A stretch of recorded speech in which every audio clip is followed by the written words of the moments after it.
Buenos días. En nombre del Consejo General del Poder Judicial y de la Universidad de Girona, les damos nuestra más cordial bienvenida al primer Congreso Bienal sobre Seguretat Jurídica i Democràcia en Iberoamèrica. Bon dia a tothom. En nom del Consell General del Poder Judicial i de la Universitat de Girona, els donem la més cordial benvinguda a aquest primer Congrés Bienal sobre Seguretat Jurídica i Democràcia a Iberoamèrica. Bon dia. En nome do Consello Geral do Poder Judiciario de España e da Universidade de Girona, damos-nos a máis cordial acollida ao primeiro Congreso Bienal de Segurança Jurídica e Democracia na América Ibérica. Este Congreso es fruto de un convenio de colaboración que el Consejo General del Poder Judicial y la Universidad de Girona firmaron en el año 2010. Por tanto, han sido 3 años de intenso trabajo hasta el día de hoy. Queremos dar las gracias a las personas e instituciones que lo han hecho posible. Y, en primer lugar, debemos agradecer a nuestros ponentes y conferenciantes su plena disponibilidad y su desinteresada participación.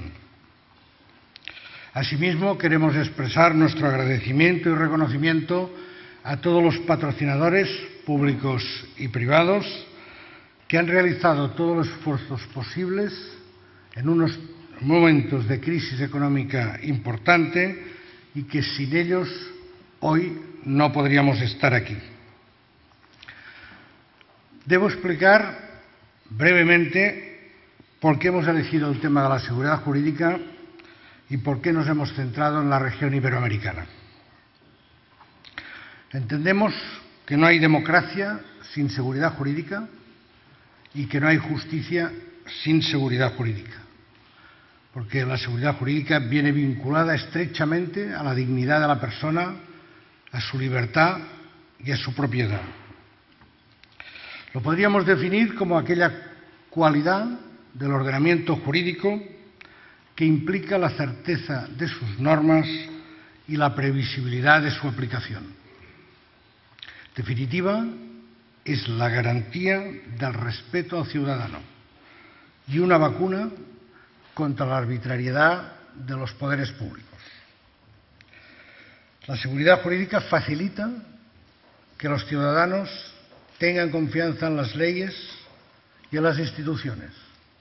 En estos momentos, precisamente, hay signos de esta falta de confianza en las instituciones, pues la seguridad jurídica, sin duda, las puede reforzar. Porque la seguridad jurídica no es solo la que debe preservar la intangibilidad de conductas pasadas, sino que debe asegurar la previsibilidad de las conductas futuras. En conclusión, la seguridad jurídica debe ser la cápsula que blinde los derechos fundamentales del ciudadano frente a los 3 poderes del Estado. Hoy, en un mundo globalizado en el cual las personas, los bienes y los servicios circulan libremente y que no conocen ni de fronteras ni de obstáculos naturales, y además en tiempos convulsos como los que vivimos, corremos el riesgo de que la seguridad jurídica se debilite, se resquebraje, disminuya. Por eso, ante este riesgo, el Estado de Derecho debe reaccionar, porque si ello se debilita, si la seguridad jurídica se debilita, el Estado de Derecho se resiente de forma notable y asimismo se debilita. Por todos estos temas hemos querido abordar el tema de la seguridad jurídica. ¿Y por qué nos hemos centrado en la región iberoamericana? Pues por 2 razones muy simples. La primera de ellas porque la región iberoamericana tiene una potente comunidad jurídica que viene advirtiendo de los peligros de que la seguridad jurídica se vea amenazada. Y en segundo lugar, por una razón obvia, puesto que compartimos las mismas fuentes y aplicamos la misma cultura jurídica, nos es mucho más fácil intercambiar puntos de vista, debatir sobre la seguridad jurídica y hacer propuestas o recomendaciones de soluciones. En este congreso hemos reunido por primera vez un foro plural de los dos lados del Atlántico, un foro de juristas, en la cual hay académicos, jueces, abogados, fiscales, agentes económicos y personalidades con amplia experiencia de gobierno. Todos ellos tratarán de analizar los riesgos que afrontamos. Además, intentaremos definir los indicadores jurídicos que nos permitan medir, evaluar, o mejor dicho, autoevaluarnos sobre el grado de seguridad jurídica en cada uno de nuestros países.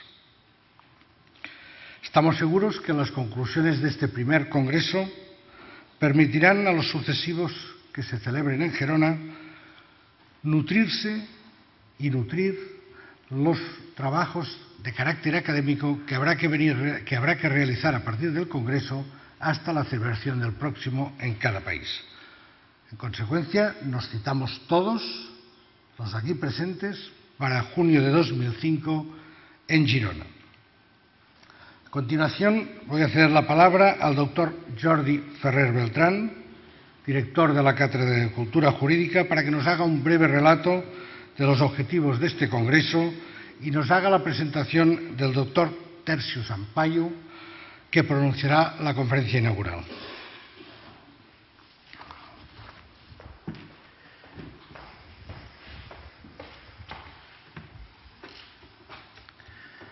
Buenos días. También en nombre de la Cátedra de Cultura Jurídica de la Universidad de Girona, es un placer darles a todos la bienvenida. La pretensión de unir a los juristas de uno y otro lado del Atlántico nos llevó además a ofrecer este congreso en streaming, con la posibilidad también de verlo en diferido, para todos los juristas latinoamericanos, también los españoles, portugueses, andorranos, que no pudieran acompañarnos estos días en Girona. Por ello, quiero saludar especialmente a quienes nos siguen, a quienes siguen este congreso online desde países como Argentina, Brasil, Chile, Colombia, Ecuador, España, México, Perú, República Dominicana. Con ello, nos acercamos a uno de los objetivos fundamentales de este congreso, el de constituir un punto de encuentro del mundo jurídico iberoamericano, un punto de encuentro global de todos los juristas, de cualquiera de sus profesiones, de cualquiera de sus dedicaciones, del Poder Judicial, de los investigadores académicos, de las fiscalías, de los asesores de empresa, de los abogados en libre ejercicio, de los procuradores, etcétera, etcétera. El objetivo, más allá del propio punto de encuentro, de intercambio de experiencia jurídica, es el de la mejora de la seguridad jurídica en nuestra región y su impacto en la calidad de la democracia, tanto si la democracia se entiende en su sentido formal como en su sentido más sustantivo de régimen de protección de los derechos individuales. Para ello esperamos ofrecer resultados concretos en dos ámbitos muy específicos, que son objeto de los talleres que serán desarrollados el próximo miércoles. El diseño de indicadores, una propuesta de indicadores de seguridad jurídica que nos permita posteriormente, con los debidos estudios de campo, radiografiar, medir, evaluar la seguridad jurídica en nuestras sociedades. Muchos otros aspectos de la gestión pública son evaluados y son medidos mediante indicadores. Y muchos de ellos son incluso más inasibles, si se quiere, que la seguridad jurídica.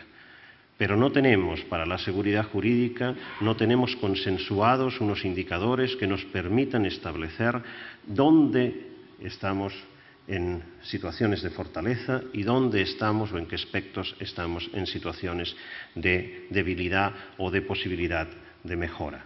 Uno de los objetivos principales de este evento es poder discutir conjuntamente la comunidad jurídica iberoamericana cuáles serían en nuestra región, en nuestra cultura jurídica, los indicadores que pudieran utilizarse para identificar las fortalezas y debilidades de la eficiencia de nuestros propios sistemas jurídicos. El otro gran objetivo, el otro taller al que se dedicará en la sesión de este próximo miércoles, es el de la presencia del valor de la seguridad jurídica en la formación de los juristas. No es suficiente con evaluar, tenemos que mejorar la seguridad jurídica, y para mejorar la seguridad jurídica uno de los objetivos principales es el de detectar cómo opera el valor de la seguridad jurídica en la formación, en las facultades, en las escuelas judiciales, en las escuelas de fiscalía, en las escuelas de abogacía, en todos aquellos ámbitos en los cuales se forman inicialmente, desde los alumnos de Derecho hasta la formación continuada, se forman juristas. ¿Cómo impacta la voluntad de proteger la seguridad jurídica en esas formaciones? Entendemos que una vez tengamos diseñados indicadores de seguridad jurídica, también estos indicadores nos permitirán trabajar mejor en la presencia de esos mismos indicadores en la formación y así también mejorar la formación de todos los juristas de nuestra región. Pero ya sin más dilación, permítanme que les presente muy rápidamente a quien realizará la conferencia inaugural de este evento. Tercio Sampaio Ferraz, que nos honra en acompañarnos, es abogado y profesor de la Universidad de São Paulo, autor de un buen número de libros de referencia empleados en las universidades de Brasil y traducidos en otras lenguas como el castellano o el inglés. En el año 64 se licenció en Filosofía y Humanidades en la Universidad de São Paulo. También ese mismo año se licenció en Derecho por la misma universidad. Concluyó su doctorado en Filosofía en el año 68 en la Universidad de Mainz, en Alemania, y en el 70 se doctoró en Derecho por la Universidad de São Paulo. Actualmente es también consultor de la Coordinación de Perfeccionamiento de la Enseñanza Superior y profesor de Filosofía del Derecho en la Pontificia Universidad Católica de São Paulo. Ha sido jefe del Departamento Jurídico de la Federação das Indústrias do Estado de São Paulo, director jurídico de Siemens, secretario ejecutivo del Ministerio de Justicia de Brasil, procurador-geral da Fazenda Nacional en Brasil, árbitro internacional. Una persona de amplia experiencia jurídica en el ámbito académico, profesional y en la política pública. Por eso pensamos que era la persona adecuada para esta conferencia inaugural. Y sin más, a Tercio Sampaio le doy la palabra.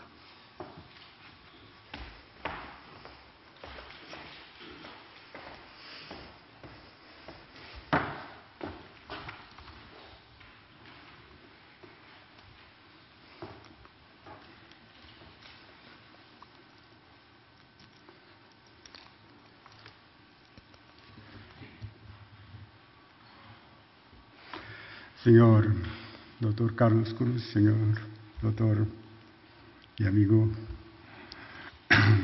Jordi Ferrer Beltrán, señoras, señores, por la primera vez que no estoy en Brasil o en Portugal, hablo. Pela primeira vez que não estou no Brasil ou em Portugal, vou falar em português. Muito obrigado pela oportunidade.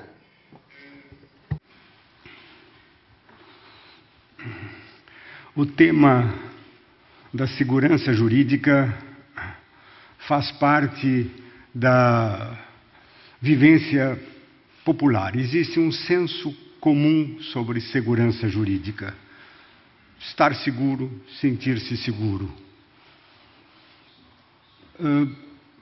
Quando, há 10 dias atrás, estava para sair do Brasil, fui acometido de uma pneumonia.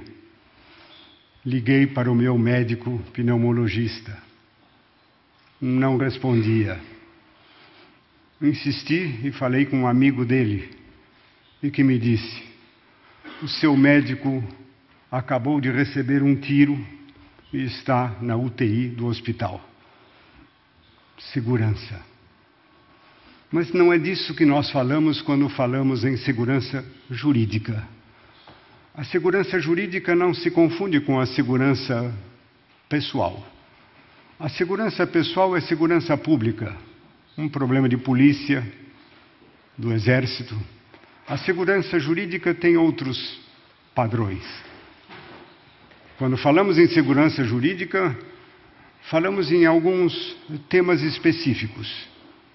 Falamos especificamente na aplicação do direito, no modo como o direito nos acolhe. E quando falamos na aplicação do direito, a segurança jurídica tem 2 pontos principais para os quais lhes chamo a atenção. Falar em segurança jurídica significa vencer o tema da incerteza dos conteúdos das normas jurídicas. A certeza é um dos temas de segurança jurídica. Mas a segurança jurídica não se confunde com questões de certeza, porque existe um outro lado. As normas jurídicas têm destinatários. E na mais antiga tradição liberal, europeia e americana, a segurança jurídica tem a ver com a igualdade no tratamento, o devido processo legal, o due process of law. Entre certeza e igualdade de tratamento existe uma tensão. Esta tensão não é fácil de ser vencida. Às vezes a segurança jurídica tende para o lado da certeza dos conteúdos. E aí o risco do domínio dos conteúdos, da imposição dos conteúdos, por consequência da imposição da certeza e uma tendência para regimes mais fortes, autoritários mesmos, e de outro lado, uma tendência de flexibilização, onde há uma dispersão natural no pronunciamento do direito, com uma ênfase maior nas questões de natureza de igualdade, tratamento igual, promoção da igualdade, que significa sempre e também diversidade. Entre esses 2 elementos, esses 2 fatores, há uma tensão. Ora, vamos para a certeza e para os temas no extremo, em que a segurança jurídica se torna uma segurança autoritária, ou para o outro lado, os riscos da anomia, os riscos da diversidade sem controle. Segurança jurídica é, portanto, um objetivo que envolve uma arte de equilíbrio entre estes 2 pontos. A tradição europeia e americana talvez remonte para nós muito fortemente à tradição da Constituição de 1793, a Constituição francesa, onde se definia a segurança como o que consiste na proteção conferida pela sociedade a cada um de seus membros para a conservação da sua pessoa, dos seus direitos e das suas propriedades. Foi aqui que, para nós, começou. Nessa tradição liberal é que aparece certeza e igualdade. E nessa dupla situação, de 2 fatores, é que nós temos alguns caminhos e descaminhos na tradição ibero-americana mais recente. É dessa tradição que eu gostaria de lhes falar.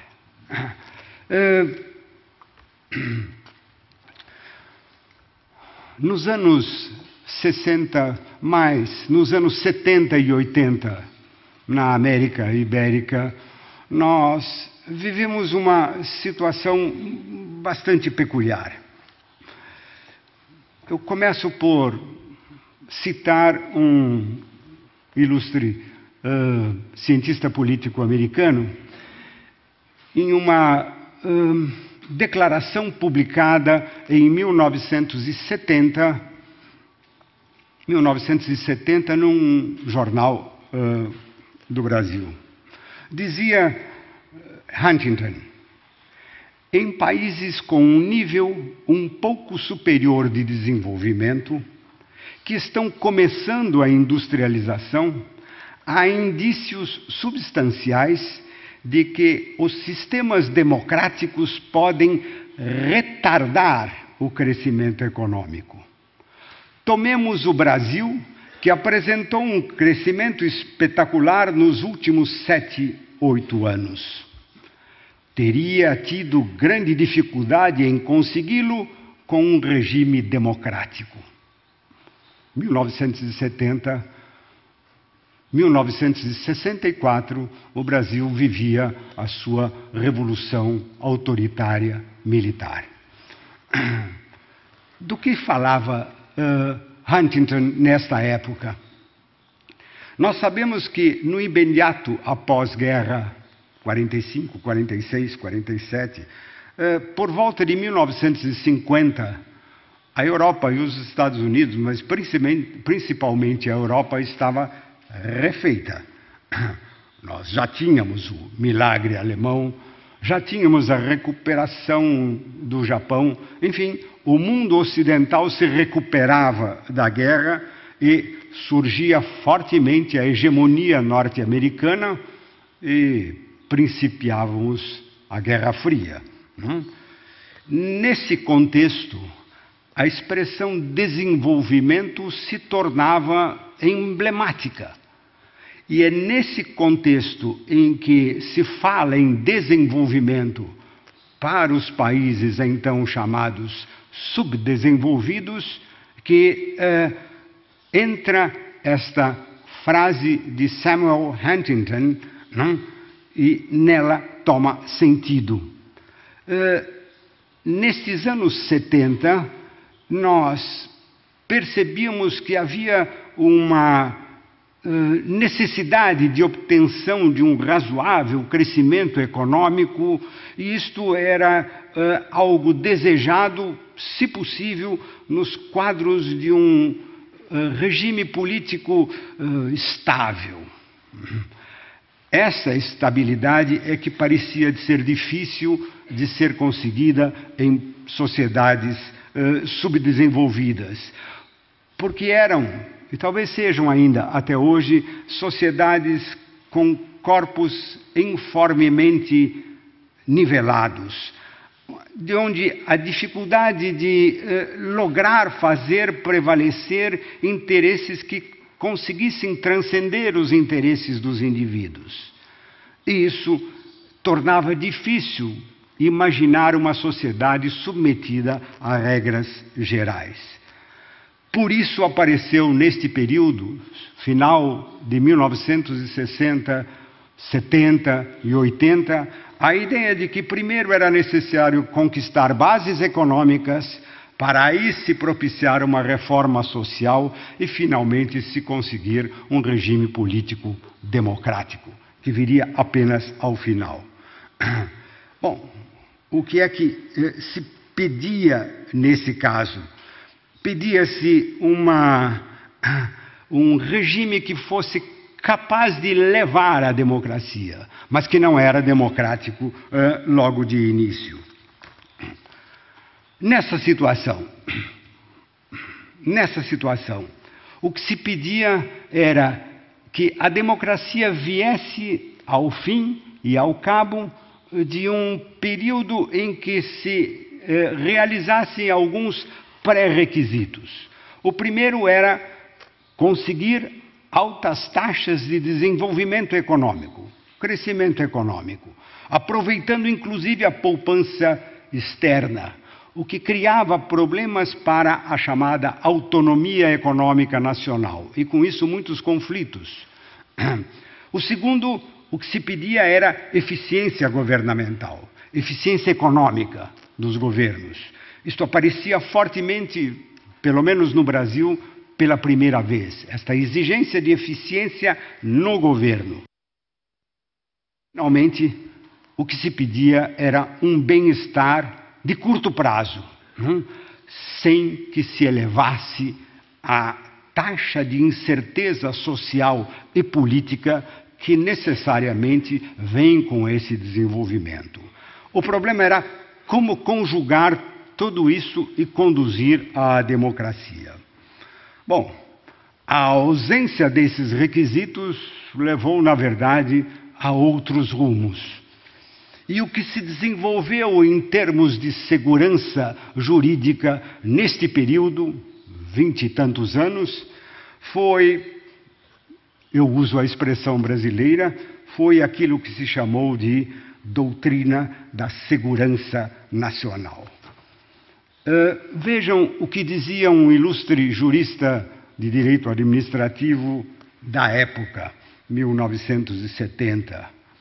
Segurança nacional, na sua conceituação global, pode ser afetada pelas mais diversas atividades ou atuações de indivíduos e grupos que consciente ou inconscientemente praticam atos ou incitem condutas prejudiciais ou adversas ao regime político constitucional estabelecido e aos objetivos e aspirações nacionais. São condutas subversivas ou antinacionais que merecem a contenção do Estado e a punição dos seus autores em preservação dos direitos fundamentais dos cidadãos e dos superiores interesses da comunidade e da nação. E daí se fala na defesa da pátria, na preservação das instituições, na proteção do cidadão e da coletividade como um direito e um dever do Estado. Há aqui menção ao então ministro da Justiça do Brasil, no 6º aniversário de uma revolução de 1964, portanto 1972, em que dizia: o verdadeiro fim do Estado, segundo uma concepção tomista, é a realização do bem comum. Ora, o bem comum é o fim tanto do povo quanto do indivíduo. Mas, para a preservação desse bem comum, o Estado há de usar o seu poder para a defesa do que a maioria instituiu como regime político e jurídico de sua preferência. Ninguém pode admitir uma liberdade individual que gere o desassossego coletivo, uma liberdade terrorista que infunda o pânico na sociedade, uma liberdade de facínoras que assaltam a economia alheia, matam guardas, roubam metralhadoras e desafiam a autoridade constituída. Isto é de 1972.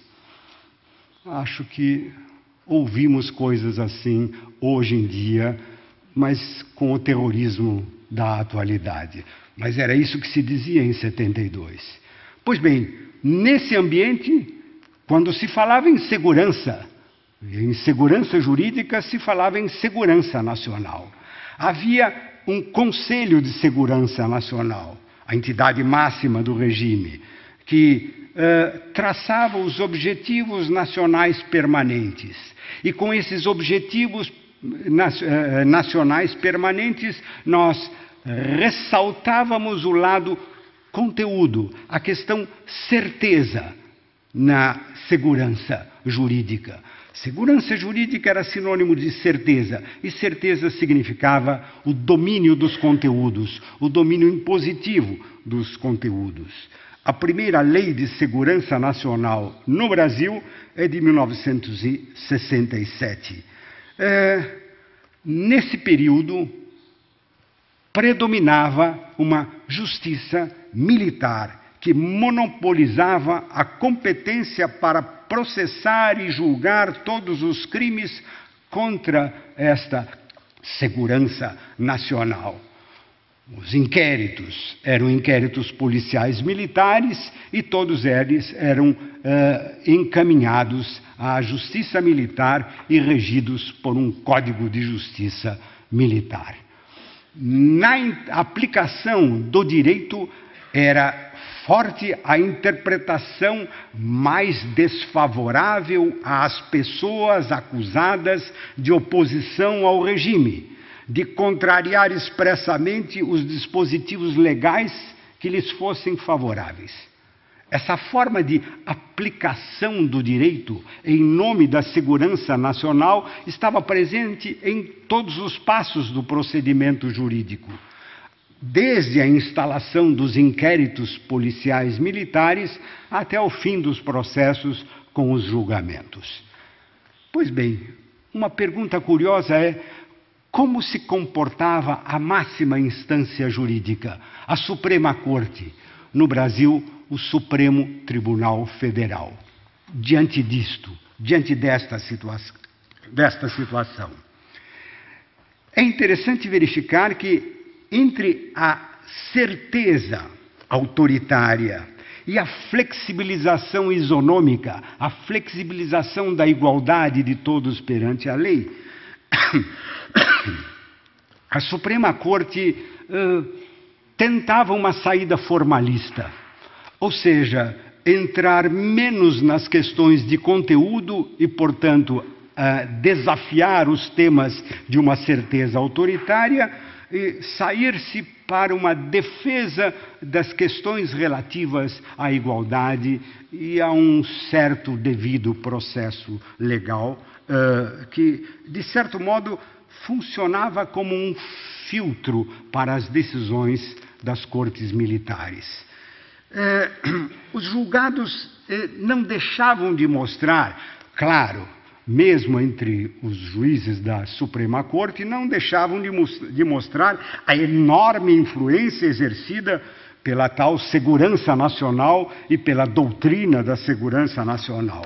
Mas mesmo assim, apesar dessas teses fortes sobre guerra revolucionária, combate ao comunismo, isto tudo era recorrente na jurisprudência, mesmo assim havia discussões sobre, por exemplo, discriminação legal de competências, questões de transferência da competência para julgamento dos crimes contra a segurança nacional da Justiça Militar para a Justiça Civil, para a Suprema Corte. Na prática, o que se observava, na maior parte das vezes, no entanto, era um enorme distanciamento dos fatos. Isto é, por meio de recursos tipicamente jurídicos, questões jurídico-penais ou jurídico-processuais, como tipicidade, falta de justa causa, abolitio criminis, conflito de competência entre as duas justiças, a comum e a militar, eram trabalhadas pela Suprema Corte como uma forma de descobrir um espaço próprio neste regime autoritário e fortemente autoritário.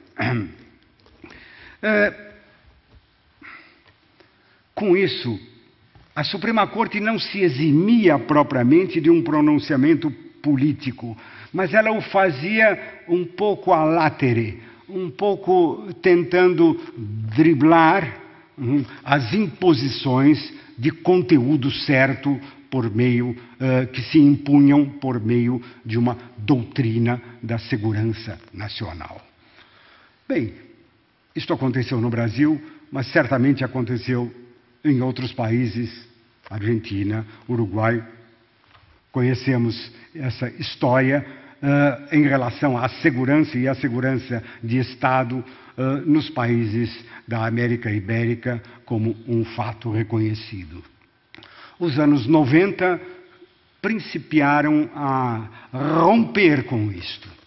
O rompimento que ocorreu largamente no Brasil, largamente na Argentina, largamente no Uruguai e em outros países da América Ibérica, foi um retorno à segurança jurídica mais tradicional, porém não inteiramente à segurança jurídica no sentido liberal do século XIX, absorvida pela América Ibérica desde o princípio do nascimento das suas nações. O século XX, ao final do século XX, uma volta à segurança jurídica nos velhos moldes do século XIX não parecia ou não parece hoje inteiramente possível. Por quê? Como é que nós trabalhamos hoje o tema da segurança jurídica em países ainda em desenvolvimento, não mais inteiramente subdesenvolvidos, como na década de 60, 70, mas ainda assim com dificuldades para enfrentar as mudanças que são coletivas no mundo inteiro e que se referem ao advento de uma sociedade nova, de uma sociedade que apenas está mostrando o seu rosto, as suas mãos, o seu corpo, neste começo do século XXI. Eu me refiro a uma sociedade, talvez a falta de uma melhor fórmula, a uma sociedade altamente tecnológica. Uma sociedade em que os regimes normativos tradicionais cedem e cada vez mais cedem a outras formas de regime que nos dominam de certa maneira. Ainda ontem, ao fazer uma revisão do que pretendia lhes falar hoje, eu encarava um computador e tinha enorme dificuldade em trabalhar com algumas das suas peças. A minha geração não é uma geração digital. Eu sou uma geração que escrevia com lápis ou com uma caneta. A digitalização me traz dificuldades. Eu sei, no entanto, que eu sou dependente daquela máquina. Como sou dependente desta máquina. Para onde eu vou, eu a carrego comigo. E estas máquinas contêm não propriamente normas, embora me fazem dependente dela. Elas contêm instruções, é assim que se chama. Instruções. Instruções que eu tenho que respeitar, porque se não respeito, eu não sou ninguém. Eu desapareço do mundo. Eu não consigo ter um contato com os outros. Esta dependência de regras de instrução é uma coisa nova no mundo em que nós vivemos. E isto está mudando o mundo inteiro e, certamente, o mundo ibero-americano também. Neste mundo, o que é que acontece em termos de segurança jurídica? Nós percebemos que nós entramos num mundo em que o passado conta menos do que o futuro. A tecnologia moderna aumentou enormemente a possibilidade de eventos. Nós vivemos um mundo em que a possibilidade de eventos é extraordinariamente grande. Basta pensar na possibilidade de comunicação propiciada pela internet. É uma coisa realmente incrível, essa enorme capacidade de produção de eventos. E diante dessa enorme capacidade de produção de eventos, nós não conseguimos mais exercer fórmulas de controle. Na verdade, a internet é difícil, se é que não é impossível de ser controlada. E por isso mesmo, diante dessa enorme capacidade de produção de eventos, nós temos um acúmulo de dados que não conseguimos dominar inteiramente. E por isso, os olhos para o passado são substituídos para os olhos para o futuro. Nós queremos nos livrar, de alguma forma, daquilo que vem à nossa frente. A regra que existe neste mundo, desta imensa multiplicidade de eventos tecnológicos, é limpar as mesas. Isto fazem os empresários, isto fazem os trabalhadores, isto fazem os procuradores, isto fazem os advogados, isto fazem os juízes. Limpar as mesas. O que torna a tarefa de segurança jurídica alguma coisa inteiramente nova e muito difícil de ser realizada.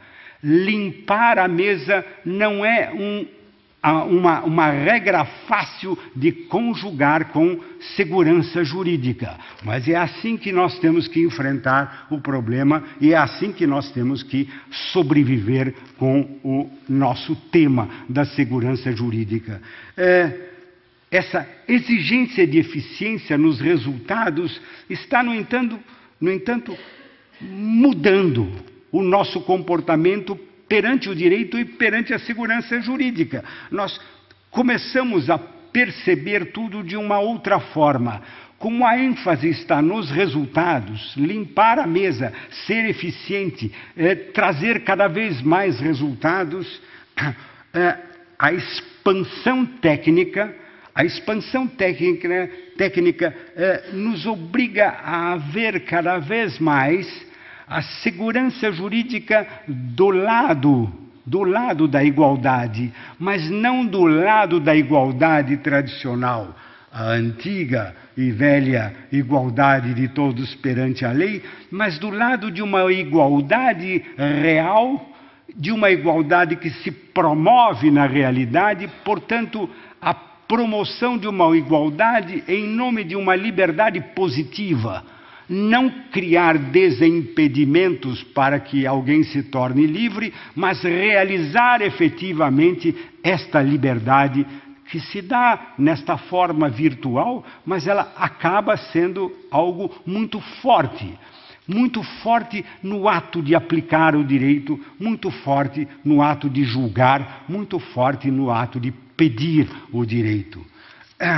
O que significa esta força no ato de julgar, olhando para o futuro, tentando realizar a liberdade, tentando realizar a igualdade efetivamente?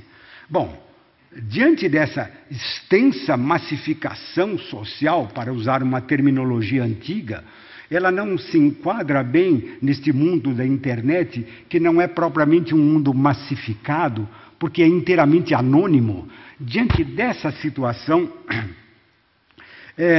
os instrumentos tradicionais que começam a ganhar força e se tornam importantes são os instrumentos das ações coletivas, das ações civis públicas, da class action, que se espalham muito fortemente.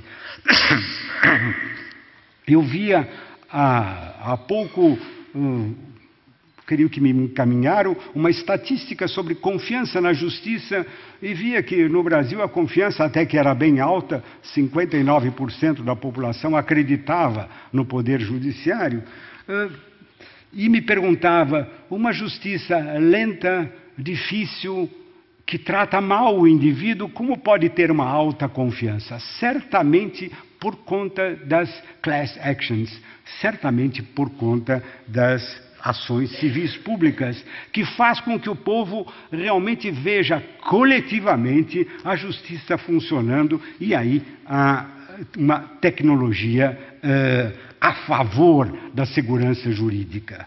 Mas isso tem algumas consequências, e dessas consequências eu gostaria ainda de lhes falar.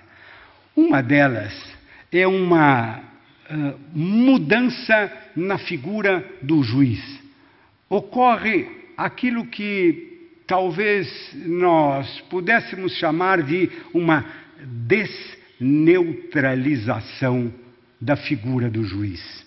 O juiz, desde o começo do século XIX, na tradição liberal das democracias liberais, é uma figura neutra, ou pelo menos imparcial. A imparcialidade e a neutralidade política fazem parte do perfil de um juiz nessa tradição. O que nós percebemos neste mundo tecnológico, em termos de uma nova segurança jurídica é uma desneutralização política do juiz. Isto é, o juiz começa a perceber que ele é responsável pelos resultados e assume essa responsabilidade. Isto é, julgar, que sempre teve e tem ainda o sentido de julgar o que aconteceu, julgar o passado, torna-se um julgar o passado para prover o futuro. Ou seja, o poder judiciário se torna responsável pela coerência das suas atitudes em conformidade com projetos de mudança social, postulando-se que eventuais insucessos das suas decisões devam ser corrigidos pelo próprio processo judicial. Isto é, quase fazer do poder judicial, em termos de segurança jurídica, um poder parlamentar, quase parlamentar. Essa desneutralização política do juiz, na verdade, acaba tendo alguns reflexos importantes em termos de segurança jurídica. Uma delas é a exposição do poder judicial à crítica pública. É inevitável que isso aconteça. Eles se tornam alvos, como sempre foram na tripartição do poder, alvos os membros do parlamento e os membros do poder executivo. Agora são também os membros do poder judiciário que se tornam alvos da crítica pública, e principalmente por meio dos meios de comunicação de massa. Além de internet, além dos computadores, a televisão, certamente. E isso, como é que acaba sendo trabalhado pelo Poder Judiciário? É possível entender que, de repente, comece a ter importância este aparecer publicamente para o Poder Judiciário. E quando falo Poder Judiciário, penso nos juízes, mas penso nos advogados, penso nos procuradores. Todos ganham uma dimensão pública que não havia antes. Quando eu estudei Direito, em 1960, eu me lembro desta frase que me diziam meus velhos professores: advogado só fala nos autos, juiz não fala nunca. Hoje em dia, a imprensa está sempre acossando juízes, advogados, promotores, administradores. Isto é, a justiça se torna pública nesse sentido, ela se torna visível. Essa visibilidade traz uma certa insegurança social. E essa insegurança social aparece de uma forma estranha. Nós sempre acostumamos a ver o direito como um fator de segurança. E, de repente, como a justiça se torna pública, visível e responsável por resultados, de repente nós percebemos o direito como fonte, às vezes, de insegurança. Por exemplo, como encarar a falência de um grande banco? Que repercussões isso pode ter por toda a sociedade?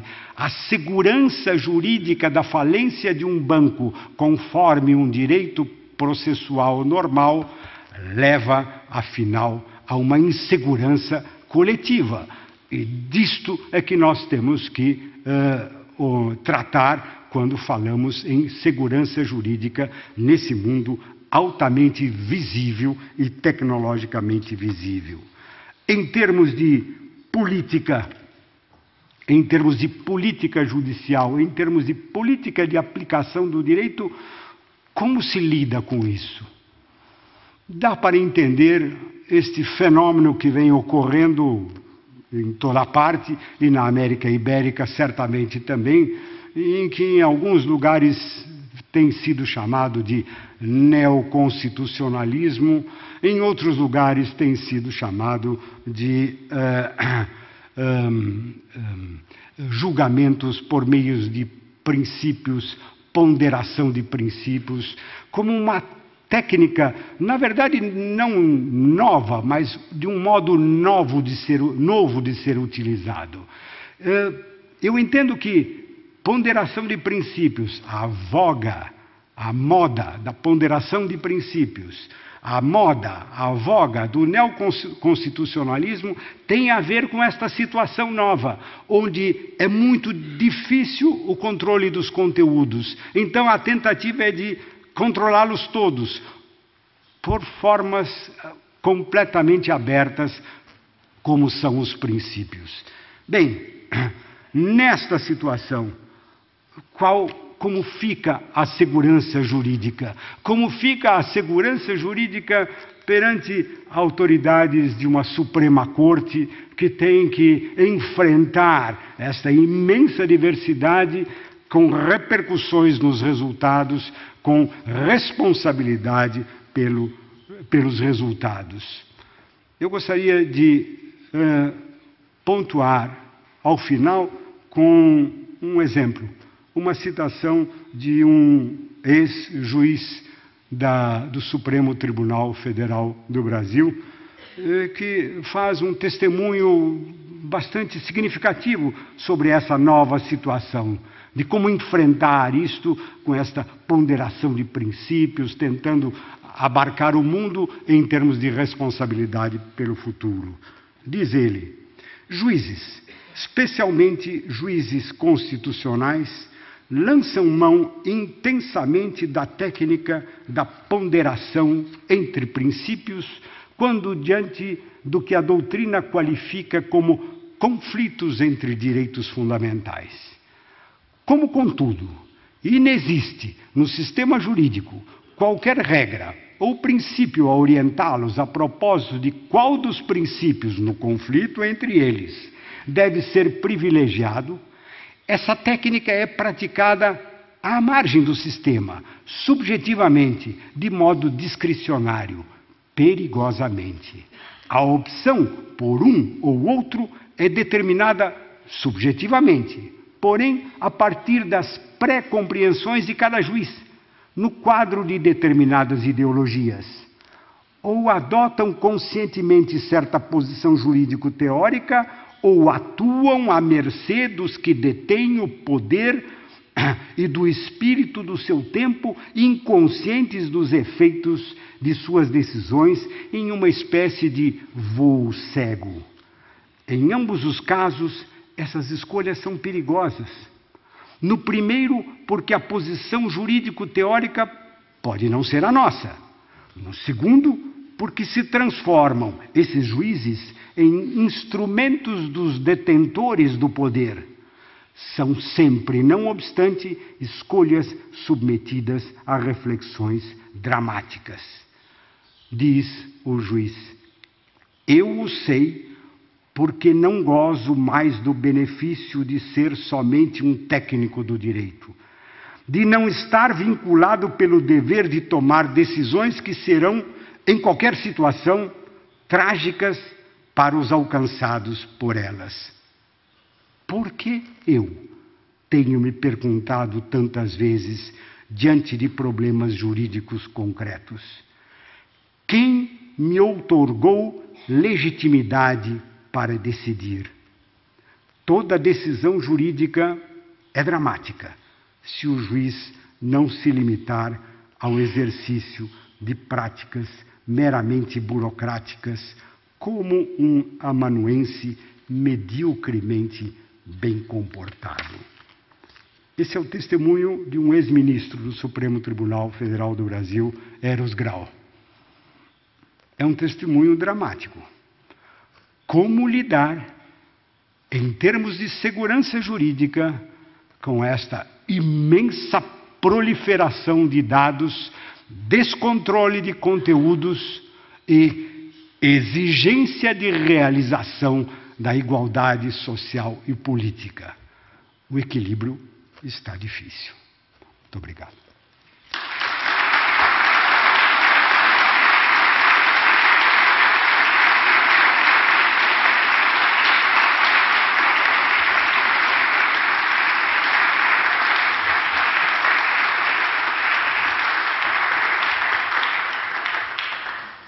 Muy obrigado, doctor Sampaio.